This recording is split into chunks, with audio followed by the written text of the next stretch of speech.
Hey, welcome back. Today we're looking at Merchant of Venice, one of Shakespeare's comedies that sometimes gets under the skin of a modern audience. It deals with a lot of problematic issues, most notably racism and anti-Semitism. These issues surround the main villain of the piece, Shylock. He's a greedy Jew who wants revenge on the Christian Antonio. And at first glance, it may appear that he falls under stereotypical Jewish depictions of Shakespeare's day. He does love his money a whole lot.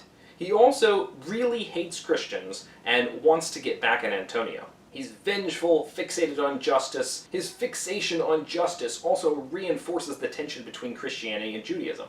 But Shakespeare definitely doesn't leave him as a stereotype. As with most Shakespeare plays, he exposes and undermines our prejudices, opening up a big pile of questions without actually answering them. He does this by creating a juxtaposition between the flaws of the Christian characters and subtle strengths within Shylock's character, as well as showing us that Shylock is actually in the right throughout this entire play. He's certainly wrong-headed in his vengeful aspects, but he's also wronged over and over and over again in this play. And the final insult of forcing him to convert to Christianity is both disturbing and kind of heartbreaking. Not to mention that it raises a lot of problems for Shakespeare's audience. A lot of Shakespeare's audience would have been seriously disturbed by a Jew who converts to Christianity.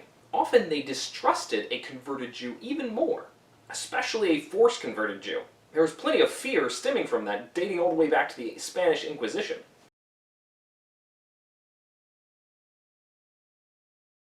The tension between Jewishness and Christianity within this play is mirrored by the tension between mercy and justice. Shylock demands justice. He wants Antonio to forfeit his bond. Antonio didn't pay up in time, and now he has to give a pound of flesh, and Shylock is determined to get that pound of flesh from Antonio, because of all the wrongs that Shylock has had to endure at the hands of Antonio and his friends. He refuses mercy over and over again, even when offered not only the payment, but triple the payment. When going before the court, the Duke says, "Shylock, the world thinks, and I think so too, that thou but leadest this fashion of thy malice to the last hour of act, and then, 'tis thought, thou'lt show thy mercy and remorse more strange than is thy strange apparent cruelty. And where thou now exacts the penalty, which is the pound of this poor merchant's flesh, thou wilt not only loose the forfeiture, but, touched with the humane gentleness and love, forgive a moiety of the principal, glancing an eye of pity on his losses that have of late so huddled on his back." The Duke at the court says, "Surely you're going to show him mercy now. Surely this has all just been, a show, and now you're really going to show your true colors and show mercy." It's funny that the Christians really emphasize mercy when they're in court, especially when they're the ones under the knife. After all, Christianity is about mercy. But where was their mercy for him when they were spitting in his face? Where was their mercy for him when they were robbing him? Where was their mercy for him when they were stealing his livelihood away from him? Sure, Antonio shows a kind of mercy at the end, when instead of taking Shylock's very last penny and throwing him out on the street, he forces Shylock to convert to Christianity and give all of his money to his son-in-law, the Christian who kidnapped his daughter in the middle of the night. It's a mercy that preserves Shylock's life, but also destroys everything he believes in. And to add insult to injury, gives all of his wealth to the man who robbed him earlier and then blew his money all over Europe. Sure, Shylock is also seen as greedy, and the moment that he's robbed, he walks around Venice weeping for his lost money and his lost daughter. But as a counterpoint, the Christians are incredibly wasteful and prodigal with their wealth. Bassanio has blown so many business ventures that he should be blackmarked by every creditor in the book. The only reason why Antonio backs him is that Antonio is infatuated with him. I've already noted Lorenzo and Jessica's spending spree with their ill-gotten gains. The only one who seems to have any business sense at all is the Merchant of Venice, Antonio, but he stakes all of his wealth on Bassanio, purely out of affection. And it's not just general wealth, it's anything of value. Bassanio gives away the ring that his wife gave him and promised him to keep forever. Gratiano does as well. Both those rings were supposed to be a symbol of their love. And although he's a little hesitant to give it away, it doesn't take that long to break him. In fact, it just takes a word from Antonio, the man he loves above all else. There's a subtle moment in the middle of the play that shows a clear contrast in Shylock. Shylock was robbed by his daughter, who ran off with a Christian. As he hears about her spending spree, he hears particularly about her giving away one particular ring in exchange for a monkey. Obviously, a monkey is an extravagant impulse buy. And Shylock has a moment of deep pain. Yes, he's pained by his wealth being used so flippantly, which at first may just sound like that Jewish stereotype of greedy Jews. This was a special ring that his wife had given him. It was my turquoise. I had it of Leah when I was a bachelor. I would not have given it for a wilderness of monkeys. This was a special ring that had been given to him, and he prized above all else. He was not willing to part with it. Contrast that with Bassanio and Gratiano, who easily give away their love token rings. Does Shylock love his riches above his relationships? In the middle of the court scene, Antonio thinks that he's going to die, and he turns to Bassanio and he says, "Tell your wife how much I love you. What I did, how I sacrificed myself for you." And Bassanio says, I love my wife, but man, I love you more. Antonio, I am married to a wife which is as dear to me as life itself. But life itself, my wife, and all the world are not with me esteemed above thy life. I would lose all. I sacrifice them all here to this devil to deliver you. I'd gladly give my own life for you. I'd gladly give the life of my wife. He doesn't know that his wife is disguised and standing right there listening to all this. Your wife would give you little thanks for that if she were by here to hear you make the offer, she says. Gratiano, of course, does the same thing and says, "I wish my wife were dead and up in heaven so that she could plead for you." Shylock's response to the infidelity of Bassanio and Gratiano is to say, "These be the Christian husbands. I have a daughter. Would any of the stock of Barabbas had been her husband rather than a Christian?" Shylock is horrified by the way Christians treat their wives. Christians are supposed to love their wives, and yet these two would happily throw their wives away for the bromance. And we have to mention probably the most famous speech in this entire play, which is the moment after Shylock has had his daughter and his money stolen from him, and he is so angry, and Antonio has fallen into his hands by forfeiting his bond. Everyone's telling him to let him go, but Shylock says instead, "I am a Jew. Hath not Jew eyes? Hath not a Jew hands, organs, dimensions, senses, affections, passions? Fed with the same food, hurt with the same weapons, subject to the same diseases, healed by the same means, warmed and cooled by the same winter and summer as a Christian is? If you prick us, do we not bleed? If you tickle us, do we not laugh?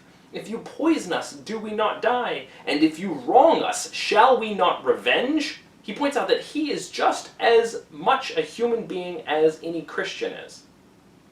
And so therefore, shouldn't he act like anyone else? But he goes on to an even more important point. "If we are like you in all the rest, we will resemble you in that. If a Jew wrong a Christian, what is his humility? Revenge. If a Christian wrong a Jew, what should his sufferance be by Christian example? Why, revenge. The villainy you teach me, I will execute, and it shall go hard, but I will better the instruction." Shylock says, "I learned how to be vengeful from you Christians." In a biting reality, it's always the underdog that society demands mercy of. It's never the powerhouses. Trample the weak and exact revenge all you want to, but when the little guy bites you, you want mercy. It's hard to walk away from this play without feeling the contrast, and without sensing that there is so much more to Shylock than a stereotype. Let's walk through the action. Act 1 opens with Antonio moping. A famous, depressing speech. "In sooth, I know not why. I am so sad. It wearies me. You say it wearies you, but how I caught it, found it, or came by it, what stuff 'tis made of, wherefore it is born, I am to learn. I am such a want-wit sadness makes of me that I have much ado to know myself." Antonio's super mopey. He doesn't know why he's mopey. And his friends try to cheer him up and say, "Well, maybe you're sad because your business ventures, you're afraid that you're going to lose something in the risk. Or maybe you're sad because you're secretly in love, or who knows?" And Antonio's like, "No, no, no, no, no." He never tells us why he's sad, but we get the idea that he's sad because Bassanio has something in mind. Antonio deeply loves Bassanio, and Bassanio is about to go get married. At least, Antonio's getting that feeling. Enter Bassanio, Gratiano, and Lorenzo. Gratiano is a comic relief character who has a really big mouth, and they laugh about that for a moment. Then everybody leaves and lets Bassanio and Antonio catch up. Bassanio tells Antonio about his new idea. He's gonna go marry this really beautiful lady who's super rich. The problem is, he needs cash. Antonio's very wealthy, and it turns out that Antonio has given Bassanio money a lot of times in the past, and Bassanio has wasted it every single time. But Bassanio says, wait, hear me out. You've thrown a whole lot of money away on me, but if you throw it away one more time, I'll get it all back with advantages. It'll be worth it, I promise. This is the one. This is the real deal. It's a sure thing. Antonio is a bit insulted at Bassanio's arguments. He wants Bassanio to know that he just deeply loves him, and he'll throw as much money as Bassanio needs at him. No questions asked. Bassanio wants to prove logically that this is a good venture. Antonio doesn't actually have the money, because all of his money is in business ventures right now. And so he has to go and get some credit. So they decide to go around and see what creditors there are out there who will take Antonio's credit and give Bassanio the money. Scene 2. Portia and Nerissa. Portia is a very rich young lady who's very beautiful and everybody wants to marry her, but her dad has set special conditions on her marriage. Anyone who wants to marry her has to go through a test. The test is to choose between 3 boxes. There's a gold box, a silver box, and a lead box. If you open the right one, you get to marry Portia. If you open the wrong one, you have to forswear women for the rest of your life. No more marriage for you. There are a bunch of doofuses sitting around trying to get Portia to quit this test and go ahead and marry them, but none of them are eager to take the test and lose the chance of ever getting married. Most of them go ahead and leave, but the Prince of Morocco comes in and decides that he's going to take the test. Scene 3. Bassanio has found a creditor who's willing to give him a bunch of cash on Antonio's credit. His name is Shylock the Jew. Turns out he is willing to loan the money to Bassanio, but he really hates Antonio. Why does he hate Antonio? Well, for a lot of reasons. Antonio has in the past spit in his face, called him awful names, and kicked him. Not to mention that Antonio has done his best in the past to ruin Shylock's business, undermining him by lending out money for free. Antonio mocks him and hates him for his usury and for his ethnicity. Though Shylock uses scripture in the story of Jacob to talk about how usury seems like a pretty reasonable use of his means. When Shylock points out how much Antonio has abused him in the past, Antonio says, I am as like to call thee so again, and to spit on thee again, to spurn thee too. If thou wilt lend us money, lend it not as to thy friends. For when did friendship take a breed for barren metal of his friend? But lend it rather as to thine enemy, who, if he break, thou mayst with better face exact the penalty. Shylock throws up his hands and says, hey, I was just pointing out our relationship. I'm willing to lend this to you in friendship. In fact, I won't even ask for a huge penalty if you fail to pay me in time. I'll just, for a joke, let's write up that you give me a pound of flesh if you fail to pay. Bassanio's like, that doesn't sound good. But Antonio's like, no, it's fine. I'm going to get 3 times that amount in time. I've got lots of ships that are going to come in before then. Everything will be fine. And so they have an agreement. End of Act 1. Act 2 begins with the Prince of Morocco coming in and speaking with Portia. And we have some interesting racial tension between Portia and Morocco. Portia's really good at a sort of doublespeak throughout this entire play. We also introduce the character Launcelot Gobbo, who is a clown/serving man to Shylock, but he hates serving the Jew, and so now he's going to run away. His father helps him to change position to work for Bassanio. Later on, Shylock notes or mentions that Launcelot was useless anyway, and he was glad to be rid of him. Launcelot wants to work for Bassanio because Bassanio dresses up his pages in really nice clothes, again emphasizing Bassanio's wastefulness. Bassanio is getting ready to head off and try his luck with Portia when his friend Gratiano decides to go with him. Launcelot is saying goodbye to Shylock and even more particularly Jessica, his daughter, when Jessica reveals that she has a thing for Lorenzo, the Christian, and she's planning on running away from her father and marrying Lorenzo. Lorenzo and Gratiano, as well as all their buddies, are planning on having a big masquerade and party, and they're going to invite Shylock over as a cover to be able to steal Jessica from him. Shylock is really hesitant to go to a party with all these Christians. He doesn't like the idea, but he feels like he must. So he warns his daughter to be careful and keep the shutters tightly closed, keep away from the windows, lock everything down really well while he's gone. Of course, this does no good because she runs off with Lorenzo and a whole bunch of his cash. Antonio also comes in to tell Gratiano that it's time for Bassanio to sail. Meanwhile, back with Portia, it's time for the Prince of Morocco to make his choice. He looks at the 3 caskets and their riddles. The gold casket says, "Who chooseth me shall gain what many men desire." The silver casket says, "Who chooseth me shall get as much as he deserves." And the lead casket says, "Who chooseth me must give and hazard all he hath." Morocco looks over the 3 and decides that it must be the gold one.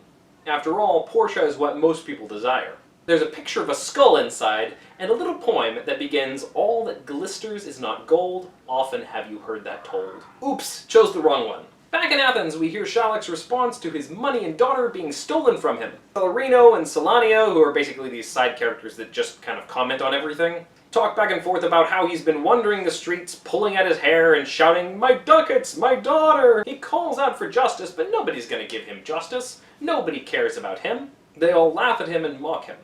But we also hear that some of Antonio's ships have been lost at sea, and his financial situation is becoming more strained. Back in Belmont, there's another suitor who's coming to try his luck at the caskets. It's the Prince of Aragon, and of course he chooses the silver casket, so we get to see what's inside that. It's a picture of a blinking idiot. The Prince of Aragon thinks that he should get what he deserves, and he deserves Portia. Turns out he deserves to be called a fool. But ho, here comes Bassanio! Act 3. In Scene 1 we have Salanio and Celerino who are talking to Shylock, and Shylock, again in that famous speech that I've already read, talks about how he deserves revenge. How he's just as human as any of them. At this point, Antonio has sunk so far financially that he's not going to be able to pay his debt, and so Shylock is going to exact that penalty. And what started as perhaps a joke now is deadly earnest. He's going to take a pound of flesh from Antonio. He wants Antonio dead for the wrongs that Antonio and all his buddies have done to him. He could bear being spit upon, he could bear being kicked and called a dog, but stealing his money and his daughter, that was too much. Shylock also hears from Tubal how his daughter has been blowing all of his money throughout the continent. Meanwhile, Portia is hanging out with Bassanio and flirting with him, and she says, you don't have to choose yet, we could keep flirting for a while, because as soon as you choose, you have to leave if you get it wrong. But Bassanio's like, no, I'm ready to make my choice. And so Portia's like, but let me play you some music to kind of help you think while you're looking at the caskets. And then she plays a song that really gives him a clear hint that it's supposed to be the lead casket. Don't look at appearances! Kind of like if I were to give my students a quiz and then play music in the background that really reinforces the right answer. Anyway, Bassanio manages to figure out that it's the lead casket. And oh look, it's Portia! We're gonna get married! Yay, and I'm rich now! And then at that moment she gives him a ring and makes him promise to never take it off until he dies. And he says, I would never give this thing away! Ever!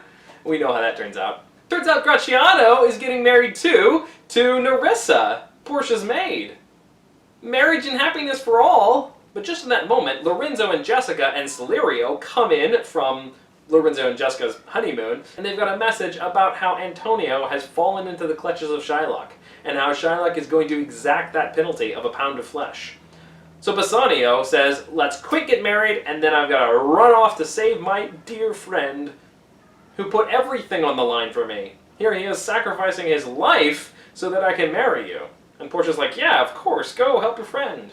Back in Venice, everyone's trying to talk Shylock down. Antonio's trying to talk with him and reason with him, but Shylock says, no, I don't care, I'm not listening to it, I'm holding to the law. And the law says, I can take your flesh. Meh! So Bassanio has gone on, but now Portia and Nerissa tell Lorenzo and Jessica they can kind of hang out at Belmont and just run the place for a while Portia and Nerissa go off to a convent to await the return of their husbands. Secretly, they're not going off to a convent, they're going to dress like men, and they're going to go help their husbands win this case. Portia's got connections with the learned Dr. Bellario, and so she's going to be able to pass as a lawyer and help to judge the case. So much for impartial judge and jury. The last scene of Act 3 is sort of a commentary on race from the perspective of the clown. Can Jessica turn Christian after being a Jew? And is Lorenzo right to try to convert her? And what does interracial marriage mean anyway? These are questions posed in a flippant and comic kind of way, but they certainly stew in the midst of the rest of this play. Act 4. We have the big courtroom scene. The Duke is ready to judge, and here is Antonio, and here is Shylock, and here is Bassanio with a bunch of money that he's brought from Portia, and he's ready to pay that debt. But Shylock will not have it. He doesn't want it paid. He doesn't even want 3 times the price. He wants Antonio's flesh. The Duke is waiting for news from Bellario, the famous doctor who maybe can help with the stickiness of this case. But Bellario is not able to come. Instead, he has sent this young, learned man, Balthazar. Of course, Balthazar is really Portia in disguise, and her clerk is really Nerissa in disguise. Interestingly, when she steps into the room, she says, now which one's the merchant and which one's the Jew? Famously pointing out that the difference between them physically, visually, is not that much. You can't just tell who is a Jew by glancing at him. She pleads with Shylock to be merciful, but he demands justice. Nothing but justice. Portia gives a little treatise on justice, concluding by saying, therefore, Jew, though justice be thy plea, consider this, that in the course of justice none of us should see salvation. We do pray for mercy, and that same prayer doth teach us all to render the deeds of mercy. I have spoke thus much, to mitigate the justice of thy plea, which, if thou follow, the strict court of Venice must needs give sentence against the merchant there. But Shylock demands justice. And Portia says, well, okay, fine, we'll have to have justice. Antonio, open your shirt so we can cut the pound of flesh nearest your heart. Portia then pauses to ask Shylock, do you have a surgeon who can bandage him up to save his life after you cut your pound of flesh? And Shylock says, nope, that's not in the document. I'm going by the letter of the law in the document. I don't have to save his life. And so Portia says, fine, going by the letter of the law. It says here 1 pound of flesh. It says nothing about his blood. Therefore, if you spill 1 drop of his blood, or go even a little under or a little over 1 pound of flesh, because we're going to be exact here, then your life is forfeit. Once Shylock discovers this, then he tries to backpedal really fast. He asks instead for that final offer of triple the price. But Portia says, no, you said justice, we're sticking with what you said. Then he tries to backpedal down to just the original price. But Portia refuses again. Finally he says, fine, I'll take nothing, I'll just let it go and walk away. And Portia again refuses, because according to the law he has sought the life of a citizen, and therefore all of his property is forfeit. Half to the man he tried to kill, and half to the state, and he is doomed to die. Gratiano mocks him as the Duke offers him mercy, and says, I will not kill you, however, you will have to give half your money to Antonio and half to the state, leaving you completely destitute. Shylock says, nay, take my life and all. Pardon not that. You take my house when you do take the prop that doth sustain my house. You take my life when you take the means whereby I live. Antonio then offers his mercy of letting Shylock keep his life if he will convert to Christianity and bequeath all of his money to Lorenzo. Shylock accepts it and walks away broken. Antonio and Bassanio celebrate and praise Balthazar, who is really Portia, for his/her wisdom, and ask if there's anything they can do to repay him. Here's all the money we were going to give to Shylock, please take it. And Portia says, no, I'm just satisfied that I did the job. But Bassanio says, please, if there's anything I can do. And Portia says, hey, that ring right there, I'll take that ring. Bassanio tries to backpedal and says, no, this isn't worth it, let me get you any other ring, not this ring. And Portia acts like she's insulted, that he had promised the world, and then when she asks for a simple thing, he won't give it to her, making her look foolish. And so she seems to leave in a huff. And Antonio says, no, for my sake, go give her your ring. And Bassanio's like, okay, for your sake. And so he sends Gratiano with the ring to give to Portia. Gratiano runs to Portia and gives her the ring, much to Portia's consternation. And then Portia asks Gratiano to guide Nerissa to Shylock's house to sign the documents. He doesn't realize he's with his wife, and Nerissa says, I'm going to get his ring from him too. I gave him a ring too. Act 5, Lorenzo and Jessica are flirting and talking about infidelity. Weird, but sort of in keeping with everything else going on. They're waiting for everyone to get back to Belmont. Portia and Nerissa get back to Belmont by the skin of their teeth before Bassanio and Antonio arrive. When they arrive, Nerissa seems to notice that Gratiano gave away his ring. And Portia's like, my husband would never give away that special ring I gave him. Bassanio mutters to himself, why, I were best to cut my left hand off and swear I lost the ring defending it. And Gratiano snitches on him, the jerk. Portia and Nerissa both say, you gave it away to a woman, didn't you?